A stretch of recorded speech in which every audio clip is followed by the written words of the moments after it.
All right, I will call this meeting to order. We will start with the consent agenda. All the following items which concern reports and items of a routine nature normally approved at AHA meetings will be approved by one vote unless any trustee desires to have a separate vote on any or all these items. The consent agenda consists of a discussion, consideration, and action on the following items. Minutes of the Finance Committee meeting on 2014. Minutes of the monthly trustee meeting on November 18, 2014. Minutes of the Finance Committee meeting on December 16, 2014. Minutes of the Finance Committee meeting on January 13, 2015. And a check report from November 8, 2014 through January 7, 2015.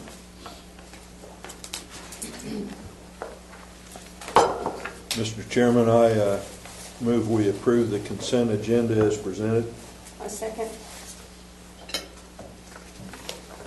We have a motion by Steve Knox, a second by Darlene Sanderson, to approve the consent agenda as it was presented. Roll call vote, please. Brown. Yes. Klein. Yes. Gasper. Yes. Kinsey. Yes. Knox. Yes. Sanderson. Yes. The next item is to approve or disapprove of the BKD audit. You should have in front of you two booklets. Kevin, is there anything you want to say, or you want to I was just going to let Kevin Gore, he's our auditor here, he's in charge of the audit from BKD. He's going to explain the audit to you. Okay. All right. We appreciate it and in honor of your time. We did spend an hour and a half or so in December going through this for the Finance Committee. So we'll do it a little faster this evening. You do have in front of you the bound audit report and our report to management. You'll notice both still say draft on them. Basically, hopefully after the motion tonight, we'll be able to finalize it. We're waiting on the motion tonight to finalize them, so we'll have those finalized here basically in the next week or so. Just to hit the highlights of the financial statements from the recap we had in the Finance Committee. If you have any questions as you go through it or as you look at it, please feel free to call me. Also, Kevin knows how to get hold of me if you read it later and have more additional questions. On about the third page in, on page 2, at the top of page 2 is our opinion. Basically stating that the financial statements are in conformity with generally accepted accounting principles, so an unmodified opinion, which is what you're looking for in a financial statement audit. Right below that, there are a couple of items that are unique this year. We did have a restatement of last year's financial statements for a construction in progress invoice related to the electronic health record system that we fixed during the 2014 audit. No impact on the income statement for 2013, but it was a change from what was previously issued. The other significant item in there is going concern emphasis, and really driven that going concern emphasis from an accounting standpoint is driven by two factors. One is the loss from operations in 2012 and 2013, and the leverage that the hospital has relative to current outstanding debt, some of that being due on demand note with the shared trust. We spent a lot of time in December talking through those items. Operation improved significantly in 2014, so we're on the right track. We talked about ways to address the leverage issues going forward as well. So I think management has items in place that will address that. Those things keep moving in a positive direction. I think we'll be reevaluating that again next year, looking towards trying to remove that going concern emphasis in the 2015 report. EHR revenue came in fiscal year 2014 about $1,250,000. That helped pay off some line of credit and reduce the overall liabilities between 2013 and 2014 by a significant amount. Also, the other probably big transaction was a refinancing the debt that occurred during 2014. There's an accounting loss of $500,000. That's just an accounting loss. If you look at it, it saved cash flow of $700,000 over the life of the bonds. And if you look at a net present value, actually had an economic gain of about $100,000. So while you look at an accounting loss, that's just the funding basically to pay now to defease the debt. The long-term, over the life of the bonds, it's $700,000 in cash flow savings, about $100,000 net present value benefit. So just want to make sure everyone understands there's an accounting difference versus the economic difference. those are probably the main items that, I guess, occurred during fiscal year 2014. Like I said, we spent a lot more time in depth at the Finance Committee. Kevin and Jason, if there's anything else that I guess I didn't cover in this brief presentation, not your time, be glad to go into that in more detail from what we talked about in December. I don't have anything. Do you, Jason? No, I think that we appreciate the time we were able to get this done a lot quicker this year than what we did the previous year. That's due in part to you guys and Kevin and his staff in getting that done 6 months quicker, so that we appreciate that. That was very much appreciated. Steve, Terry, do either one of you have anything that you would like to add from the Finance Committee? No. Okay. I think, like I said, we're in a much better position this year than we were the previous year, and I think we're headed in the right direction. Just got to keep plugging away. So, does anybody have any direct questions? Joyce, concerns?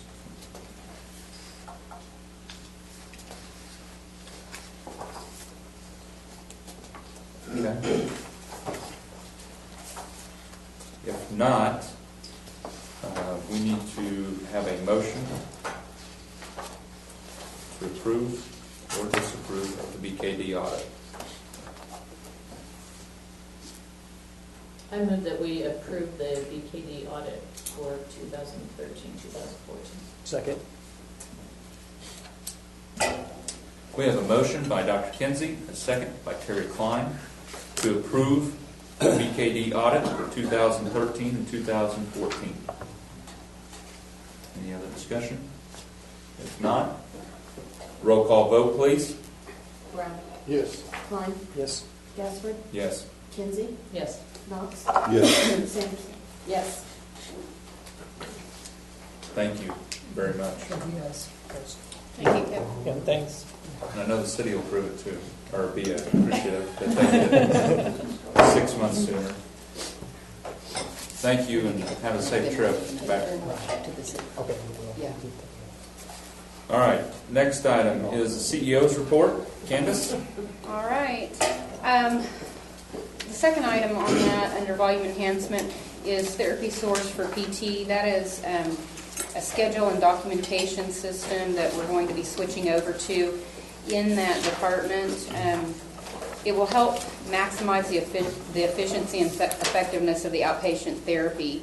That is the software that Aaron White has in his clinic in Woodward, and so that's what his therapists are all used to using. So it will increase the efficiency for them to be on that here. Meditech is not really geared toward physical therapy. We've tried to make it work, and it's clumsy at best. So we are going to be implementing, I believe the go live is February 1st for that software. If I have not mentioned, have I mentioned this? Kevin's wife, Susan, is actually the coordinator in that department now, and she's done a fabulous job of getting us back on track. It was kind of haphazard. We were trying to piece that together and finally found some stability, and seems to be working out well.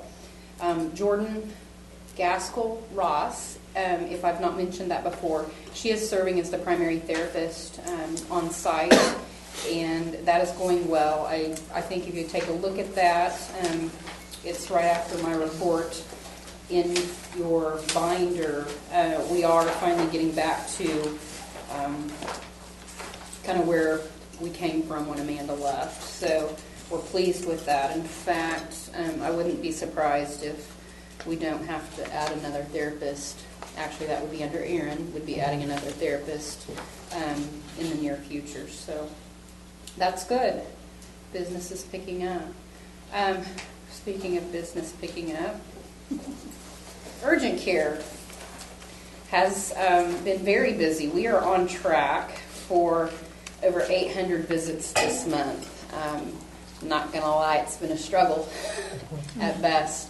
It's really hard to staff when one day you might see 16, 20 patients, the next day you see 58 patients. So we've been really trying to pull, the practitioners have been fabulous at coming in on their time off or switching over from the ER if they can, to coming over and helping out to get caught up. But it's just kind of the nature of the beast during flu season. So our patients really, for the most part, have been very understanding, appreciative that the service is there, but it's a struggle when you don't feel good to sit in the waiting room for several hours to be seen. So we do understand that. We're working hard to try to remedy that, but you can only do so much when it gets to that point. So very appreciative of our staff for kicking in and doing what they can to help in that.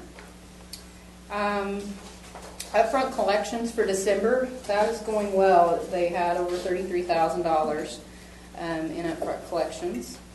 As far as the food services, we are finally getting to the hospital patient menu service. That has begun, and the dietary staff's working with the director of nurses to kind of iron out the wrinkles in that. So it's been a challenge to try to get that up and running. The volunteers have logged nearly 300 hours for the month of December. Carrie Ludson is our new nurse practitioner in the urgent care clinic. Carrie came, was it last week or 2 weeks ago? 2 weeks ago, and is helping out in the clinic, as well as David Holland.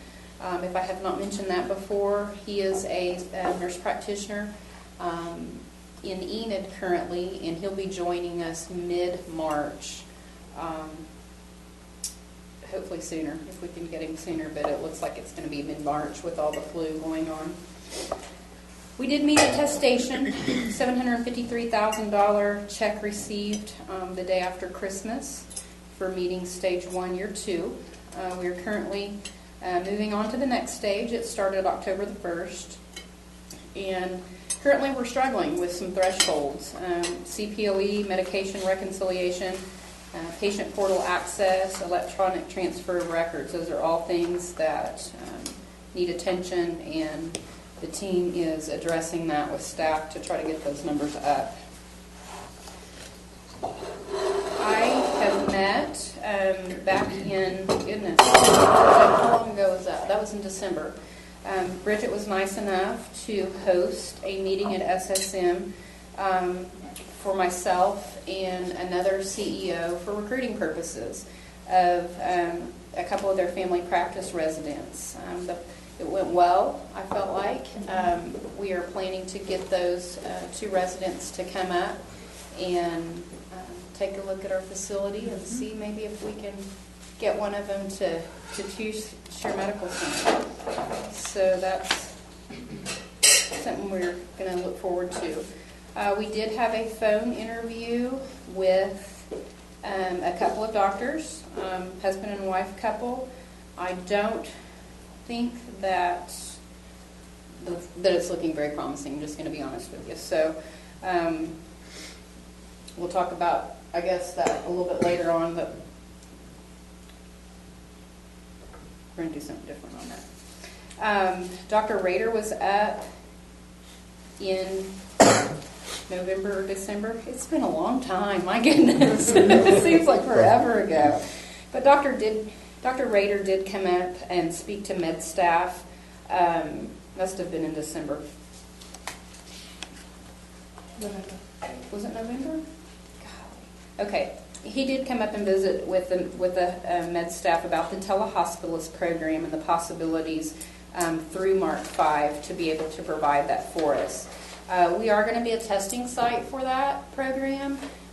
There are 2 other hospitals that are in front of us that they're going to start with, so we'll come up maybe later in March or so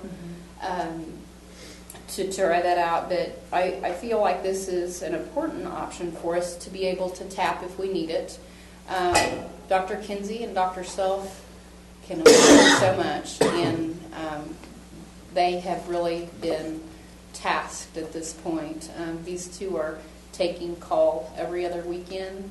And, when they're taking nursing home call, that's all the patients in our nursing home, Beatles Nursing Home. They're taking all the inpatients, backup ER calls. They are trying to do it all, and I want to give them the availability and the option of this should they need it. So how that would work would be a telemedicine unit would roll into the patient's room, and we would have access to one of St. Anthony's telehospitalists on the other end to be able to evaluate and treat those patients should we need to access that. So it's pretty exciting. We would have a liaison on this end to communicate, to help with that, facilitate that communication between the physician and patient. But Dr. Rader and I was at a retreat last week with SSM's medical staff, and Dr. Rader and I were also visiting about the fact that we could also, this could turn into us using it in the capacity of consultation visits as well. Maybe Dr. Kinsey needs somebody else to take a look at one of her patients, something that she has a question about. So I think the possibilities are there. I think obviously with technology there may be some challenges to overcome, and just with the feel of it, it's different. I actually did a telemedicine, telederm visit with Dr. Hayes a few weeks ago. It went very well. Really the only awkwardness about it was the delay. You cannot cut people off and interrupt. You have to wait for that pause to hear them finish. So it is a bit of a challenge in that respect, but it went very well. I was pleased with it. So that is something that we're looking at through SSM as well. Made an offer to a nurse practitioner earlier who declined accepting a position closer to home. I spoke out at VAP about our new urgent care services, and that went really well. I don't have anything else. Good questions for me?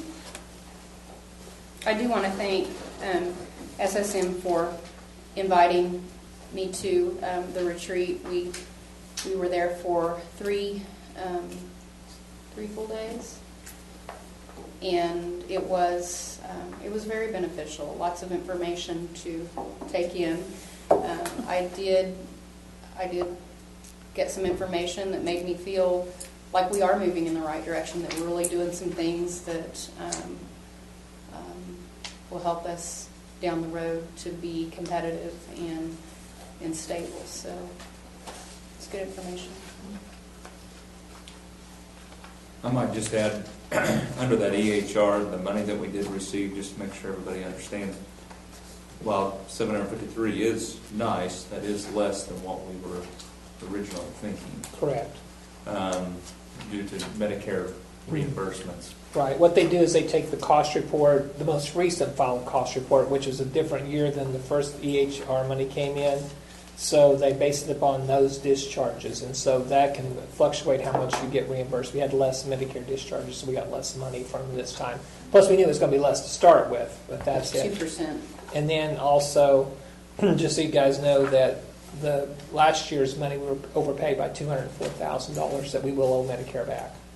So, but we've already got that money put back, so we'll be all right for that. So,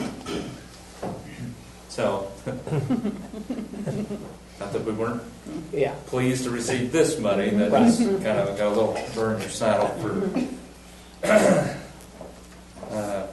changes in the amounts. Any other questions for Candace? If not, I would entertain a motion for her report. Mr. Chairman, I move that we approve to accept the Share Medical Center written report to include hospital, hospice, and convalescent home quality measures for January 27, 2015. Second. We had a motion by Terry Klein, a second by Darlene Sanderson. to approve the Share Medical Center written report to include hospital, hospice, and convalescent home quality measures, HCAP, core measures for January 27, 2015. Roll call vote, please. Brown, Yes. Klein, Yes. Osborne, Yes. Kinsey, Yes. Knox, Yes. Sanderson. Yes. All right. Okay, the next item on mine is the discussion and action to renovate the physical therapy department and add clinic space to the commons area of the hospital. At this time, we're going to choose to table that item and bring it back potentially at a later date after digging through the numbers and looking at the future over the next 6 months. We're not real sure of what our economy is going to do. We just feel that it's more prudent to step back from this for the moment and not get in a hurry to renovate that space. It is something that needs to be done. We're sure of that. It's the timing of it we just don't feel is appropriate at this time. So we're going to table that discussion at this time.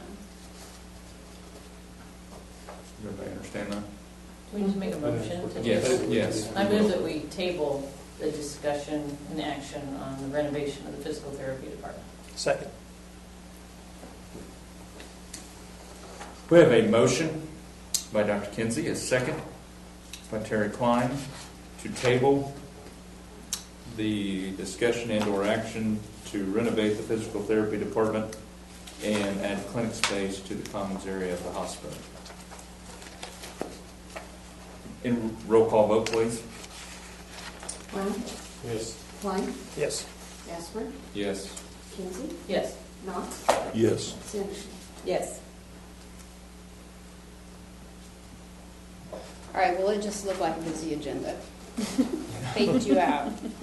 C and D, we were bringing that for a particular reason this evening so that I just felt like we needed to go over the kind of the meat of the offer so that if and when we come upon a doctor that we want to make an offer to, that we were all in agreement of what that offer would look like. After much discussion in Finance Committee today, we decided that we would table both C and D at this time to refine that just a little bit more. Is that fair? That would be motion to table each one individually. Mr. Chairman, I move we table further discussion and action on the family practice physician offer at this time. A second.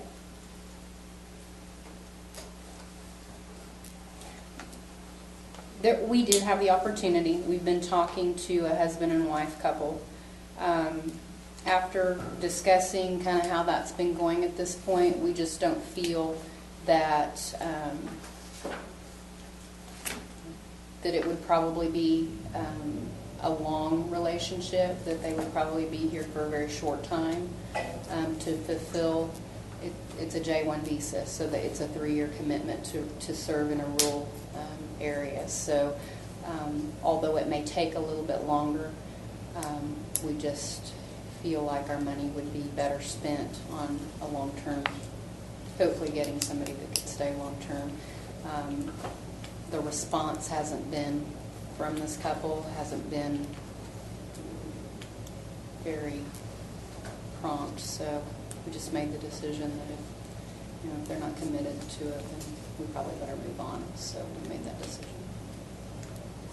Okay, there was a motion made to table the discussion and action on a family practice physician offered by Steve Knox, and a second by Darlene Sanderson. Any other discussion? We did, however, state that we believe that it was necessary for us to continue to look for that, and that there very well may be a contract for us to look at and to approve so that they can be moving forward here in the coming board meeting. Any other discussion? If not, roll call vote, please. Brown, Yes. Klein, Yes. Gasper, Yes. Kinsey, Yes. Knox, Yes. Sanderson. Yes. All right, and then we have a recommendation to table item D as well, but I do need a motion. I move that we table the discussion and action on hospitalist internal medicine physician practice offer. Second. We have a motion by Dr. Kinsey, a second by Terry Klein, to table the discussion and action on the hospital's internal medicine physician practice offer. Any other discussion? If not, roll call vote, please. Brown, Yes. Klein, Yes. Gasper, Yes. Kinsey, Yes. Knox, Yes. Sanderson. Yes. Okay, Candace, anything else? Well, I just don't want to leave you thinking I'm not working on it. As I sit there and listen to you. Actually, I spend a good part of every day working on physician recruiting. It is all consuming. You know, and it was not just this one couple, but I'm working with several recruiters, you know, with just networking with other people that I know that send me leads to check this or that out. So I'm working very hard to get somebody in here. I know it's very time sensitive, but our location kind of is a barrier that we can't change. So I definitely don't think you should, just because it's a J1 visa, It's not just- I know there's yeah, other stuff. there are other- You definitely don't want to say, Not you're any only going to J1, be here yeah. 3 years, because Sure. 3 years is a long time to move to a community and kind of meet Sure. people and establish, and then once you're here, there is some sort of inertia where you just say, well, this isn't so bad. good enough, you know? Yeah. And it would be more trouble to move, and so Yeah. people do stay after they get introduced to a community, so I that's one of the agree. reasons they have I this agree. program. I was not supposed to stay. When I came out here, it's like, I can do anything for 4 years. I'm not going to be here forever. So I agree with that. And thank you. That is true. Any other discussion? Okay. Next item, thank you, Candace. Next item is the CFO's report. Kevin? Sure. I'm going to, in November, if you guys have any questions, we can talk about it, but otherwise I'm going to go on into December because that's really the most current information that we have available and stuff. I think that's probably the most important. December, we did see an increase in our gross patient revenue. We were up to $1,596,898. Most of that increase came from the hospital. It increased revenue by $214,231. The nursing home had a slight decrease of $12,121, and the homestead had an increase of $6,074. A lot of that increase from the hospital came because we had a lot more patient days. We had 118 patient days in December compared to 57 in November. Hospice continues to be steady, about 131 compared to 141 in November. Our clinic visits also increased quite a bit. We were up to 1,313 in December compared to 1,009 in November. And of course, January, we expect that to go up a lot more because of urgent care. Nursing home average daily census was almost steady with November. We averaged 49.3 in December compared to 49.8 in November. Contractuals was a rather large percentage this month. It was 58.2% of gross patient revenue. We did write off quite a bit of accounts to the collection agency in December. We wrote off $263,283. And the reason it was so large this time, it's almost double, is because we did not do any write-offs in November. So we had both November and December there. Operating expense was up a little bit, about $34,000 at $407,008. Salaries and wages also increased by $3,600 compared to the prior month. We did have a net operating revenue of $450,436 and the net income after sales tax and everything of $536. But the reason that we had that large net income was because we had EHR money, which was $751,317.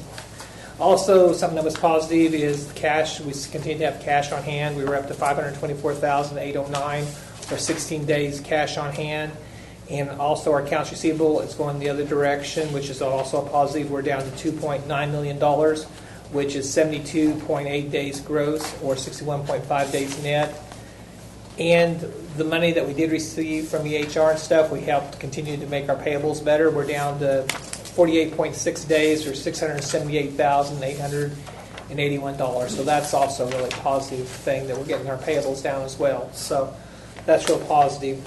Kind of looking through each of those sheets, I don't know, you guys might want to look through and ask any questions you might have. There really was nothing unusual, really, as far as expenses and stuff, except for that revenue of the EHR of the $751,000. So,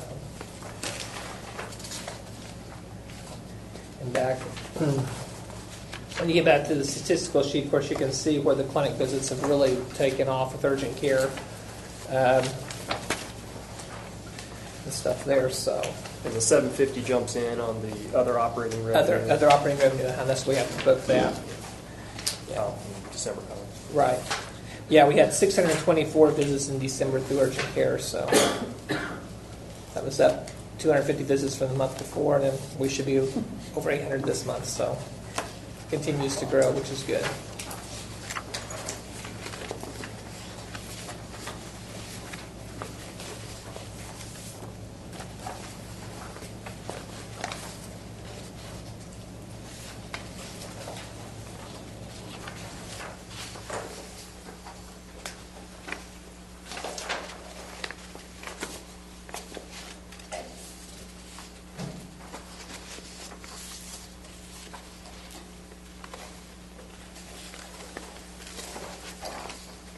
Anybody got any questions for Kevin?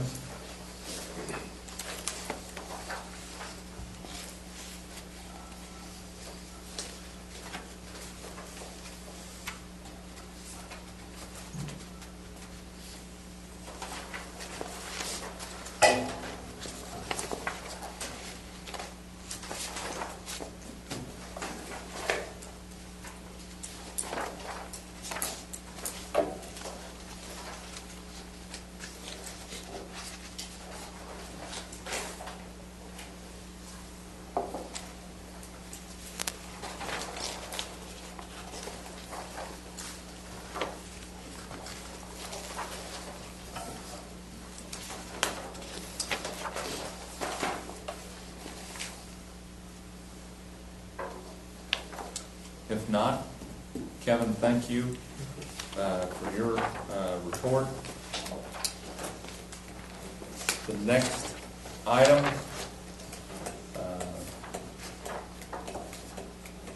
should have it. It's at the very back of your.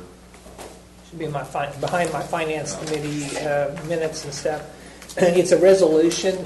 You know, we stopped the mandatory match for our annuities, OMRF.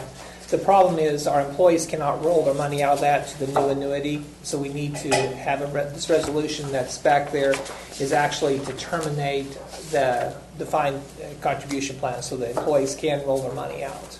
Because otherwise money is there. They can't do anything with it. So that's what that resolution is, and that's OMRF's the one that provided that to us so that the employees could, once the board approved the resolution, could move their money out of that plan. They're going to move all the money out eventually to the employees. So.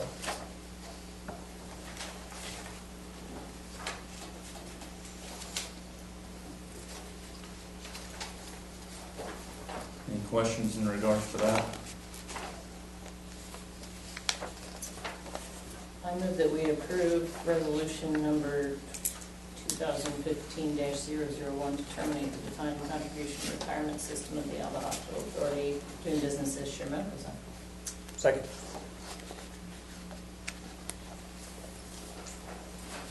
That was just you, K&K. We have a motion to approve the resolution number 2015-001 to terminate the defined contribution retirement system of the Alva Hospital Authority doing business as Share Medical Center. Motion was made by Dr. Kinsey, second by Terry Klein. Roll call vote, please. Brown, Yes. Klein, Yes. Casper, Yes. Kinsey, Yes. Knox? Yes. Sanderson? Yes. Jason, you have to use a C though, it has to be a K and a C. Is that what you were saying, K and K? Oh, yes, but I am spelling it wrong on my paper. For how many years? How many? I don't know. I'm thinking you're part of the other clients. I'm elevated up on the alphabetical order. You are. I'm sorry. You've thought about it. Forgive me. Yes. Sorry. We have a motion to forgive me. It's not on the agenda. No forgiveness. Sorry. All right. Thank you, Kevin, for your report. Next, Dr. Kinsey. All right, so the medical staff executive committee met Thursday, January 8th. It's not too difficult to get a quorum. As long as there's two of us there.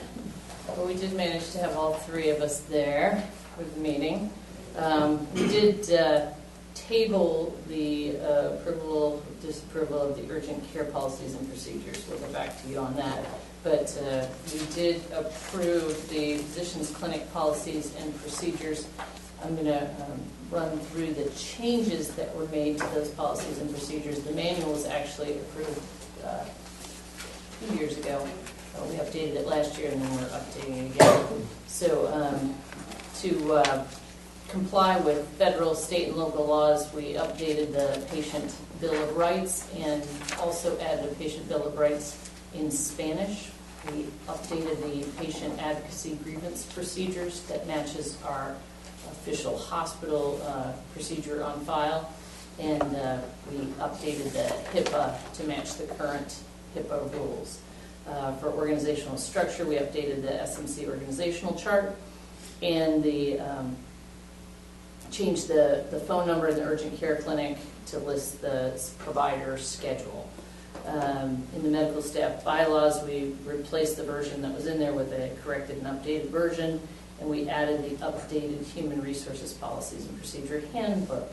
For mid-level providers and nurses, we added the job descriptions for physician's assistants, advanced practice nurse practitioners, and the clinic nurse. We updated the front office checklist and the back office checklist, and updated the policy to chart retention, added the referral log, which is just a log we keep of all the referrals we make out, so that we make sure that everybody who we intend to refer out gets a referral made, and that we get that report back. We updated the pediatric chart, which, since Lindsay has been with us for the last year and been seeing pediatric patients, needed updating. We added the application for the financial assistance program, and we're working on a Spanish version of that.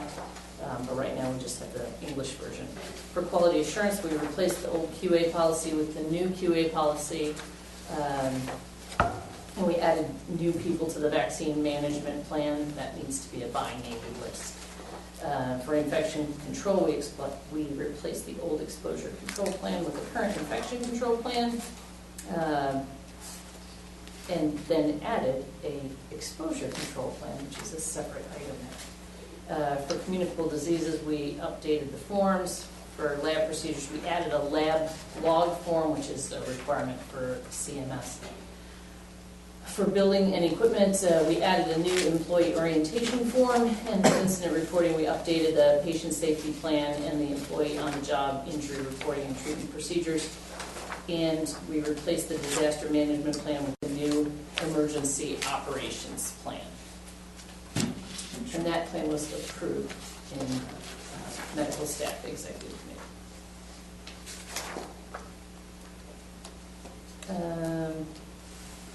There's no other exciting business that we haven't already discussed. Dr. Rader was there and talked about the telehospital.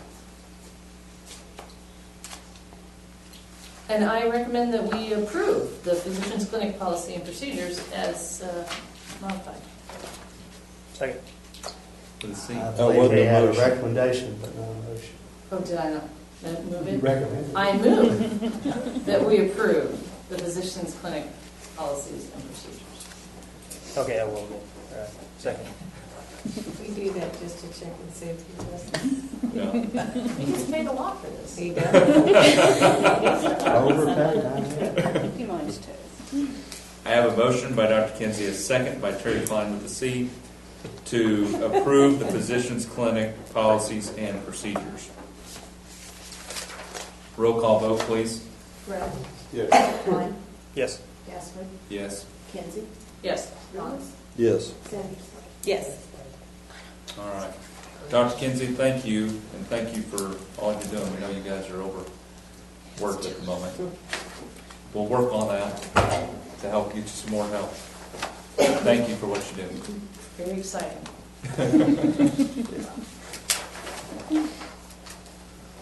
Next, I do not see Pat here. Do we have something for quality assurance process improvement? Oh, there's a few things in there. You Yeah. might take a look at. I'm not going to go over all. 50 pages. They're actually pretty good. I mean, that's just flipping through those. If you get past the, which provider did you see during your stay? I don't know how that ranks. You know what I mean?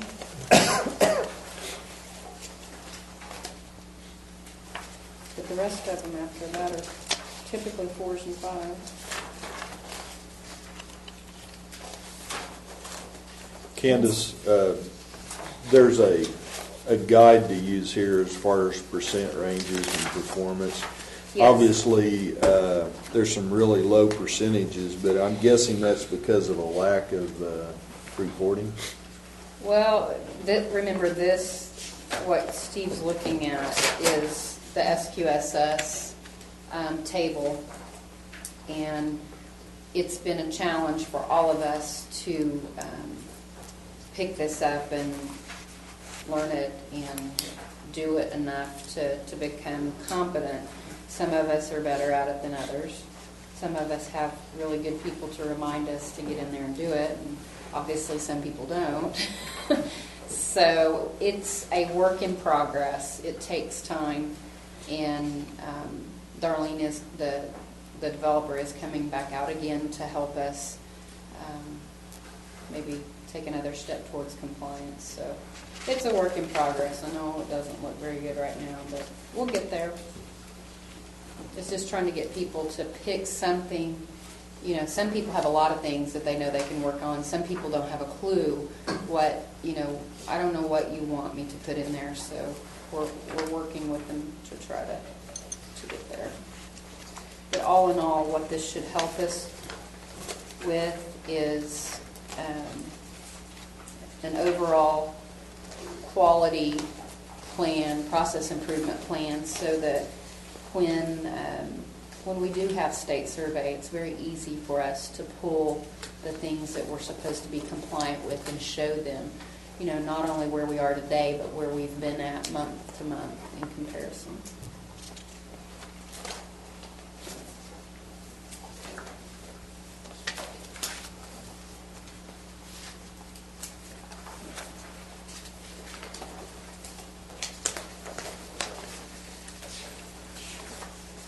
All right.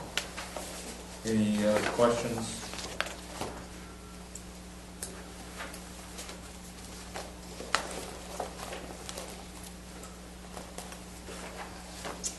If not, is there anything for EHR report other than what's already been reported?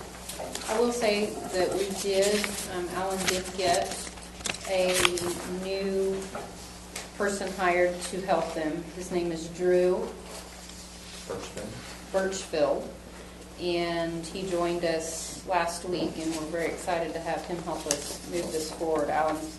It's been a real challenge for Alan to try to keep our machines running, and then begin to try to dive into Meditech and learn that as well. So this will give him an opportunity to begin to get a grasp on that.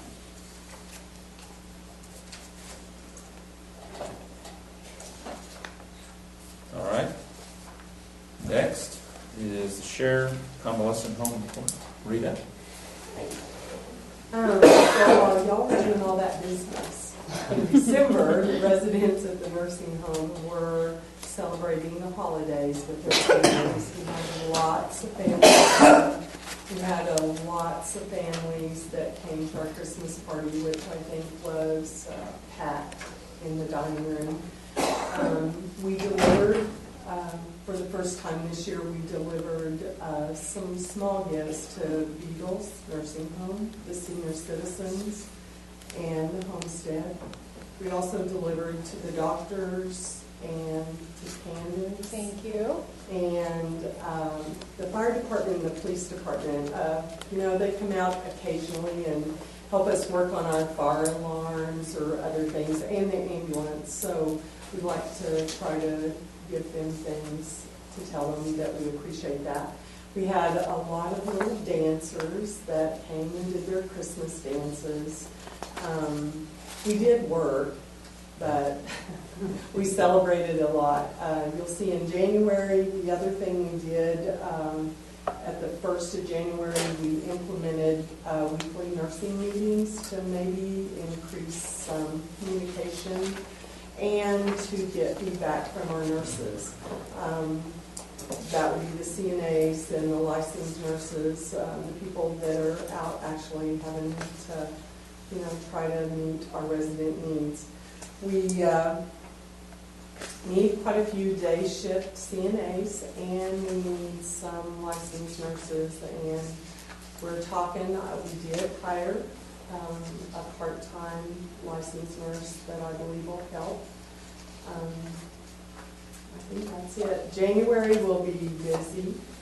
I'll see you in February, and I'll tell you. All right.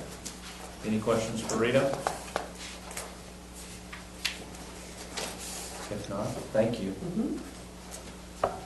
Next is the homestead report. Kelly? Well, if you look in the board packet, that's all the December 31st information. A lot of that's changed since then, having the late meeting. We had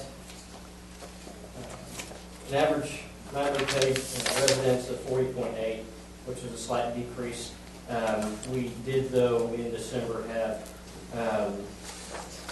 about 6 more than usual new inquiries, and still have about 33 open inquiries. People interested in apartments haven't yet made a commitment. Worth noting, I'm starting to feel kind of bummed out. The trend is that we're having kind of a decline right now. And if you look, I provided you some extra graphs with our average nightly paid and our occupancy percentage. And it seems to be following almost exactly the same trend as what we saw last year. In December, we were about 12.5% up on both occupancy and obviously the night's paid. It's going to be the same basis for the number. January, as we sit right now, just a few days from the end of the month, we're about a 14% improvement over last January. It's one of those things where I think last year about this time, and I don't have a trend I haven't trended the inquiries, but I think this is the time of year when we start to see that rebound and those inquiries become residents. So if that happens, we are continuously making preparations for more residents. We've renovated 17 apartments since last January, and that's largely carpet and paint. However, we've replaced countertops and fixtures and stuff like that too, as needed, to ensure that the apartments are move-in ready when people arrive. In addition to that, that's what Share Medical Center's done. The city of Alva has also put a lot of resources into flooring. They just approved new dining room tables and chairs, about $13,000 worth, and continues to replace essential items to the services that we provide, like laundry. We just had to replace a washer and dryer. We are now working with a commercial vendor with industrial equipment.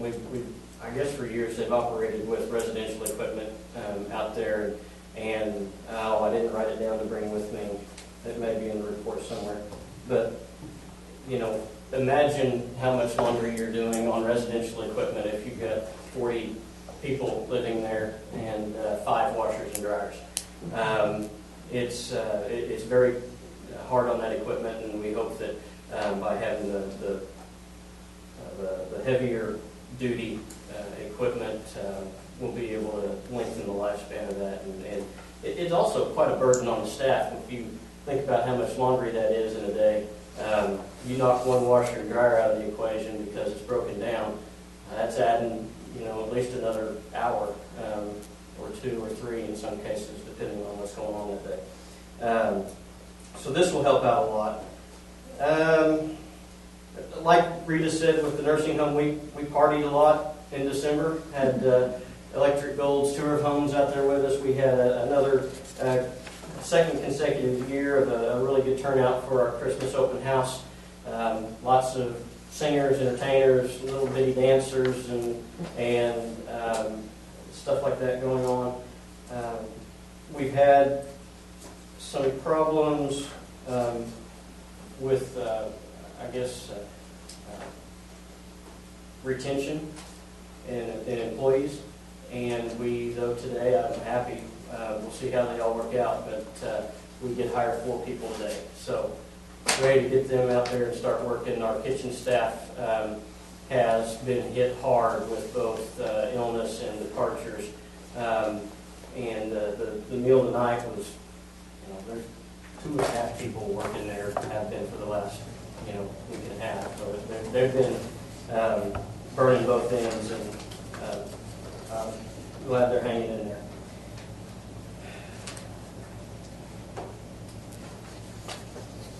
Does anybody have any questions?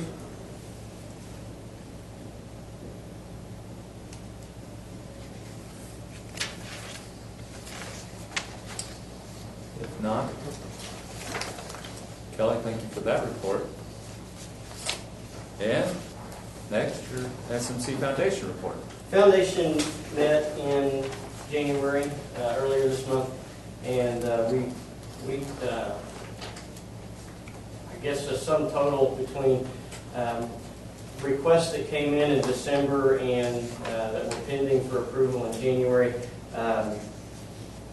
The strong estimate is probably about $70,000 worth of contributions being returned back to the medical center. About $40,000 of that was for physician recruitment. The Share Trust was the donor for all of those funds, and we have over $100,000 left to continue that if we need be to get our next physicians into town. We approved purchase of reclining hospital chairs, or chairs for the hospital rooms that will recline and lay out into a bed. We approved mattresses for hospital beds.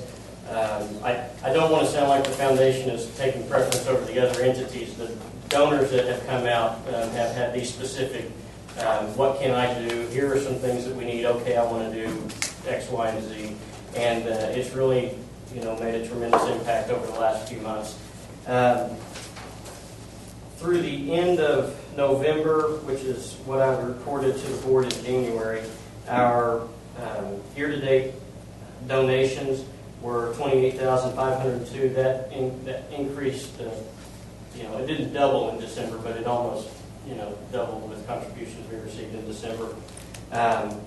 Program expenses up to the end of November were $7,500 almost, and like I said, we approved about $70,000 in our January meeting. Our total assets at the end of November were $394,663. Of course, that'll be reduced after December. Restricted assets, or things that monies that have been donated for specific purposes, we have a balance of $256,737. And then in unrestricted checking and savings, we've got almost $95,000.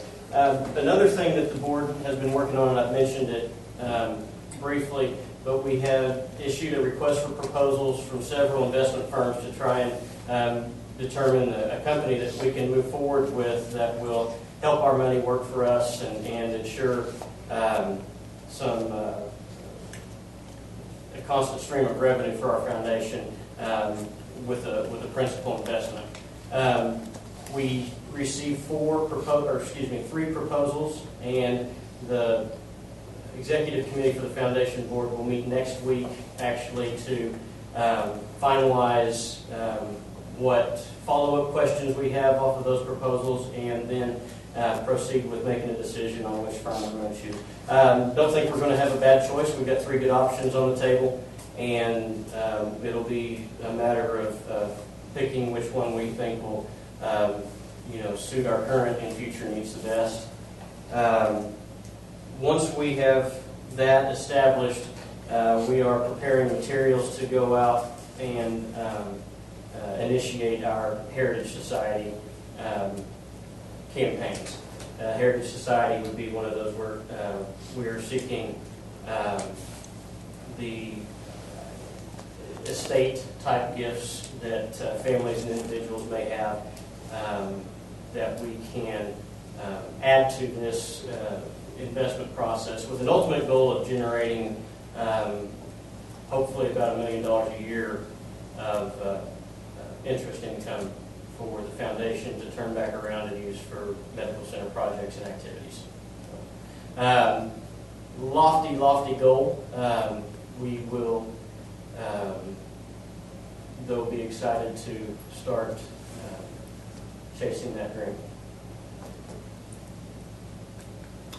All right. Any other questions for Kelly in regards to the foundation? All right. Kelly, thank you for both your reports. Appreciate it. Next, Bridget, St. Anthony's report. Okay. I think I mentioned before that we kind of felt like in 2014 we got a little bit sidelined by our survey process in all of our affiliate hospitals. So I think we're excited going into 2015. So we'll have some new projects for us to work on.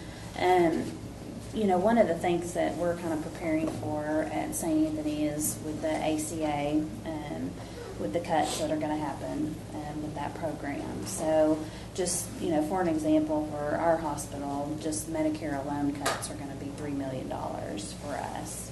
And there's a couple of other cuts associated with Medicaid and some of the wage index that'll shift a little bit as well in July. So we anticipate overall that we're probably going to have about a $4 million decrease in reimbursement of what we had last year. So we've been gearing up for that for the last couple of months and going in to the next year. So I appreciate the fact that y'all are really thinking through some of your projects because I don't think any of us really know. I think some of that stuff will be contested, obviously, at a DC level.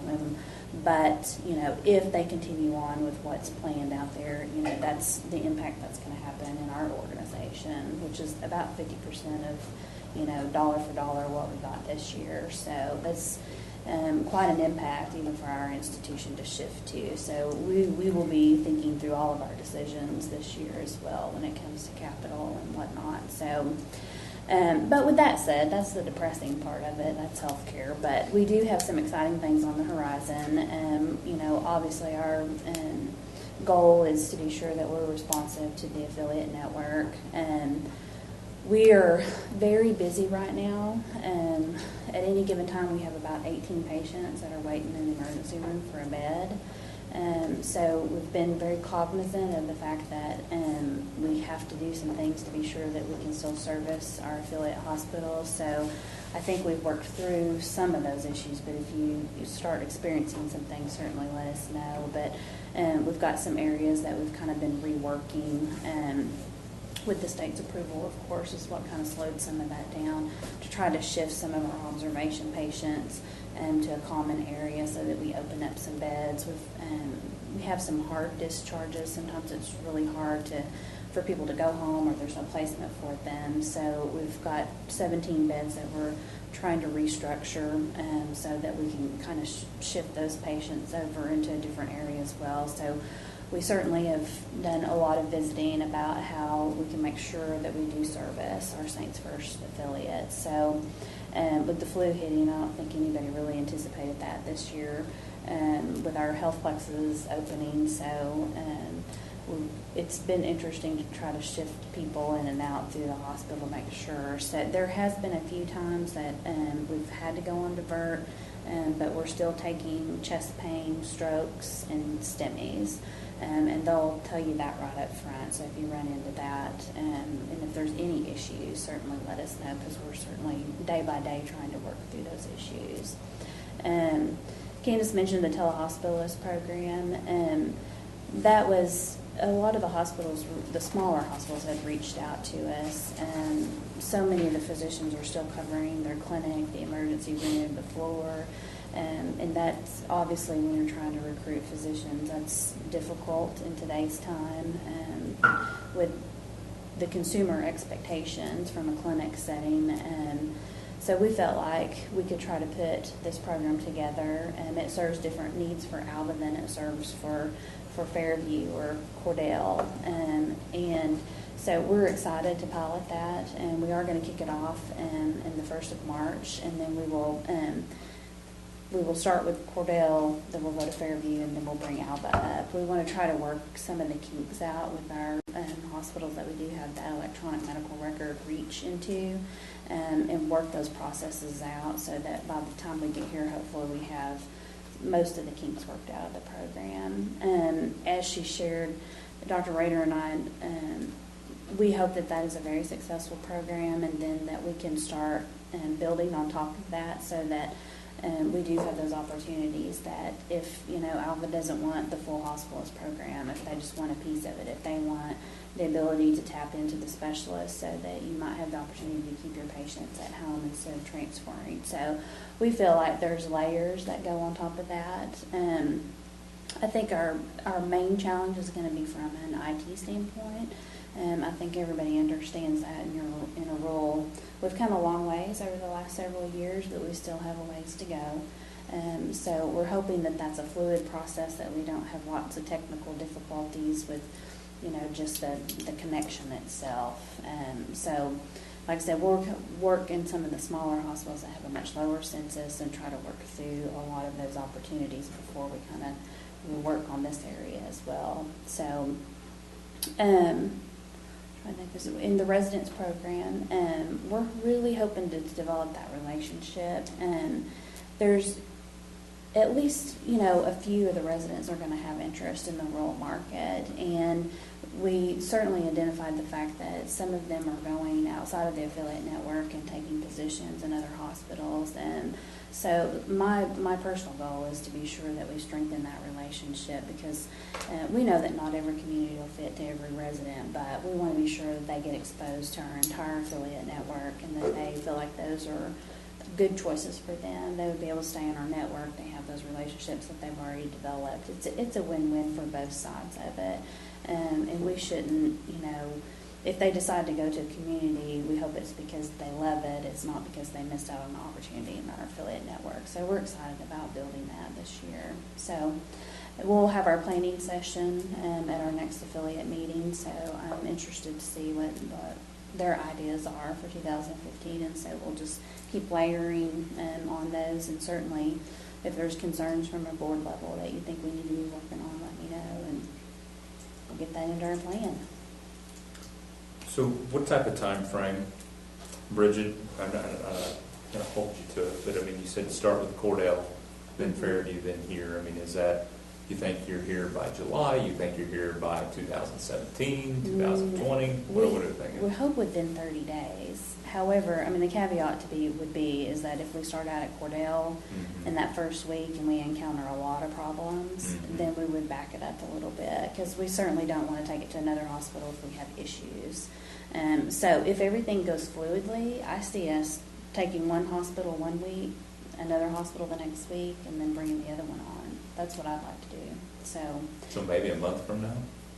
we would start March 2nd is the first business Right. day in March. So we would hope by the end of March that we'd have everybody brought up, if it goes smoothly. And so we're just apprehensive about the IT because we don't have control over that. Sure. So that's the part that we're apprehensive about. I think we've worked through nicely through all the other issues, and we'll work in another 2 weeks before we go live to work some of the intricate details out. But our centers are already established. We already have really a good flow going for admissions of patients. So we feel like we can just really overlap that into the telehospitalist program. So barring no problems, Dr. Rader and I both would like to have all three hospitals. He's just trying to figure out what his, when he's going to start with what hospital, the flow, what time am I going to round on these patients? What about admits and discharges and all that? So he's still trying to, work that out. And he said he'd have a better idea after they bring